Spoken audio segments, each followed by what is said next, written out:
रात का सन्नाटा, जगह बलिया का भरौली चेकपोस्ट।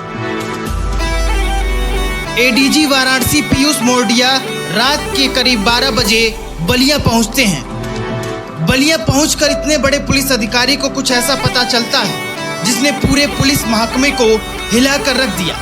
बलिया के नरई थाना में बुधवार की रात अचानक कुछ ऐसा हुआ कि पूरा पुलिस विभाग शर्मसार हो गया। बलिया पुलिस की इस गंदी करतूत को देर रात एडीजी वाराणसी ने छापेमारी कर इसकी पोल खोल दी है। हम लोगों के पास सूचना मिल रही थी कि वहाँ पे कब्रों से वसूली की जाती है, पुलिस कॉलोनी को। जरा बताइए, जब रक्षक ही भक्षक बन जाए तो जनता किससे उम्मीद रखे? अगर पुलिस ही अपराधियों की तरह काम करने लगे तो न्याय और कानून की रक्षा की उम्मीद किससे की जाए? बलिया में बुधवार की रात में जो खुलासा हुआ है उसने पूरे पुलिस विभाग की साख पर बट्टा लगा दिया है। एडीजी वाराणसी पीयूष मोरडिया और डीआईजी आजमगढ़ वैभव कृष्ण की संयुक्त रेड ने उस गंदे खेल का पर्दाफाश कर दिया है जो न जाने कितने दिनों से चल रहा था। रात के अंधेरे में की गई इस छापेमारी ने बलिया के नरई थाना पर बदनामी की कालिख पोत दी है।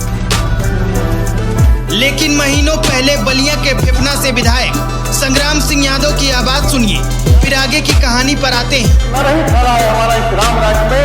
नरही का प्रभारी स्वयं तस्करी कराता है, शराब की तस्करी कराता है, अवैध बालू का खनन कराता है और जो बालू गरीबों के लिए उपलब्ध होता है मकान बनाने के लिए बिहार से आता है, उसमें पुलिस का टैक्स लगा करके और कहता है मुझे कोई हटाने वाला नहीं है क्योंकि मैं तो इसके से ऊपर तक पैसा देता हूँ। वो किसको देता है वो जाने, दरोगा जाने और ऊपर से लोग जाने। तो मैं आपको मांग करना चाहता हूँ इस तरह के टैक्स न लगा करके गरीबों की सहूलियत पैदा की जाए ताकि वो अपने मकान बना सके।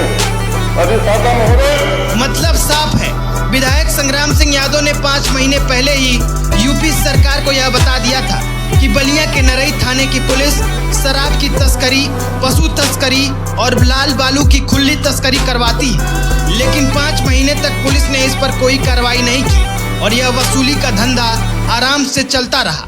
अब आज की कहानी पर आते हैं। जानकारी के मुताबिक अधिकारियों को इस बात की सूचना बस कुछ दिनों पहले ही मिली कि बलिया पुलिस के कुछ कर्मचारी चेक पोस्ट पर अवैध वसूली कर रहे हैं। बहरहाल रात की खामोशी में छापा हुआ और यह सारा खेल उजागर हो गया। एडीजी वाराणसी और डीआईजी आजमगढ़ ने बुधवार की देर रात छापेमारी कर भरौली चौराहे और अन्य जगहों से 18 लोगों को हिरासत में ले लिया, जिनमें से 2 पुलिसकर्मी भी शामिल थे।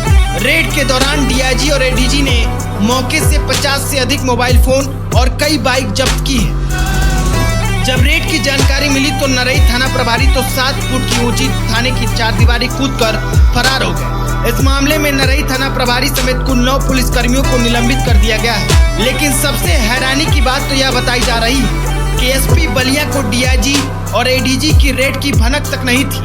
अब इस बात के साथ कई सवाल भी उठते हैं। यह जानकर हैरानी होती है कि डीआईजी और एडीजी की रेड की सूचना तक एसपी बलिया को नहीं दी गई। जब ऐसे छापेमारी को गुप्त रखा जाता है तो शक होता है कि कहीं इस काम में उच्च अधिकारी भी शामिल तो नहीं है। कई सवाल हैं। क्या एसपी बलिया को उनके जिले में चल रहे इस वसूली नेटवर्क की जानकारी नहीं थी?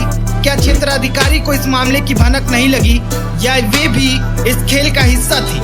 डीआईजी आजमगढ़ वैभव कृष्ण ने बताया, कुछ समय पहले से हमें सूचना मिल रही थी कि नरई क्षेत्र में भरौली तिराहे पर यूपी बिहार के एंट्री एग्जिट पॉइंट पर ट्रकों से अवैध वसूली चल रही है। इसके बाद एडीजी जोन वाराणसी और मैंने सिविल ड्रेस में यहाँ की रेकी की। इसके बाद अच्छे से प्लान करके बुधवार देर रात रेड डाली गई। वैभव कृष्ण ने आगे